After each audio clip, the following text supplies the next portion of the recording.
में पेश करने का ऑर्डर मिला हुआ था। आप क्या कर रहे हैं, बोलिए। डीएम और एसपी की कुर्सियों पर बैठकर ऑर्डर देती ये लड़कियां आपको नायक के अनिल कपूर की याद दिलाए तो चौंकिएगा नहीं, क्योंकि मौका भी कुछ वैसा ही था। दरअसल सीतामढ़ी समाहरणालय में मीट और कलेक्टर कार्यक्रम में आई सरकारी स्कूल की बच्चियों को डीएम ने न सिर्फ उन्हें डीएम एसपी की कुर्सी पर बैठाया, बल्कि कुछ समय के लिए पद की जवाबदेही और कार्यों से रूबरू होने का अवसर भी दिया। सबसे पहले आप इन्हें देखिए, ये है सुंदरम प्रिया, माफ करिएगा सीतामढ़ी की डीएम साहिबा। आप देख सकते हैं कि ये किस प्रकार फरियादी की सभी बातें सुन रही हैं और उन्हें सुझाव भी दे रही हैं। जब हमने पूछा कि डीएम बनकर वो क्या करना चाहती हैं, तो उनका जवाब सुनकर सबने तालियां बजानी शुरू कर दी।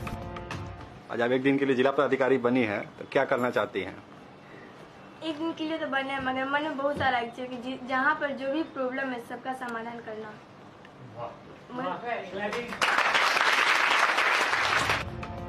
सीतामढ़ी की डीएम अभिलाषा कुमारी शर्मा ने 7th क्लास की बच्ची को कुछ घंटों के लिए डीएम बनाने के बाद डीएम साहिबा बच्चियों को लेकर एसपी कार्यालय पहुंच गए, जहां उन्होंने उनमें से एक बच्चे को एसपी भी बना दिया। एसपी की कुर्सी पर बैठकर उसने एक फरियादी की समस्या सुनी और तुरंत थाना अध्यक्ष को फोन कर ठीक से काम करने का निर्देश दिया। थाना अध्यक्ष को रिश्वत लिए जाने पर उसे सस्पेंड किए जाने की सख्त चेतावनी भी दे डाली।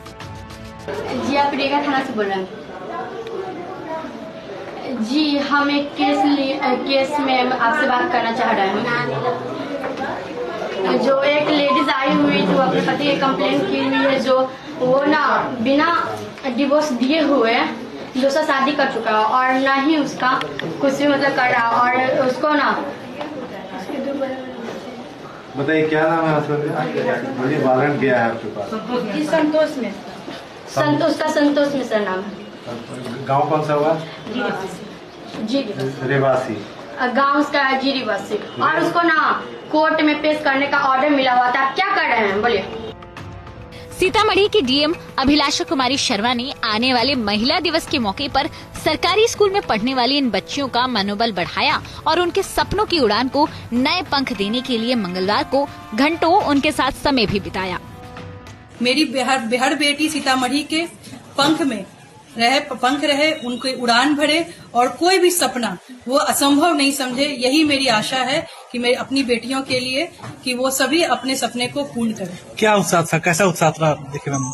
बच्चों में बहुत ही उत्साह था। जब आरंभ हुआ, जब बच्चियां आई तो मैंने पूछा कि क्या आप जानती हैं कि आईएएस क्या होते हैं, तो अधिकांश का ये था कि वो नहीं जानते हैं कि आईएएस क्या होता है, वो नहीं जानते थे बहुत कोई कि डीएम क्या होता है। तो जो मेरी सोच थी कि जब हम किसी भी कठिन, अमूमन देखा गया है कि जब कोई भी कठिन और कोई बहुत बड़ा पोस्ट होता है, बहुत पावरफुल, तो जनरली हम लोग अपने बेटे को तो उत्साहित करते हैं पढ़ने के लिए, क्योंकि एक हम सपना देखते हैं, बट कहीं ना कहीं कभी ना कभी बेटियां छूट जाती हैं। तो मेरी यही मंशा है, क्योंकि मैं खुद बिहार से हूँ, मैं चाहती हूँ कि बिहार की बेटियां भी हर सपना देखें, और चाहे वो कोई भी पोजीशन हो, कोई भी मुकाम हो। जो अमूमन लोग सोचते हैं कि बहुत टफ है, बहुत हार्ड है, बहुत ऊंचा पद है जो शायद बेटियां नहीं कर सके, इस सब भ्रांतियों को तोड़ते हुए बहुत सारी बेटियां आगे बढ़ें और इसमें बने। और अब जब जा रही हैं तो मुझे बहुत खुशी महसूस हो रही है कि बच्चियां डीएम बन के भी देखी है, एसपी बन के भी देखी है, एडीएम बन के भी।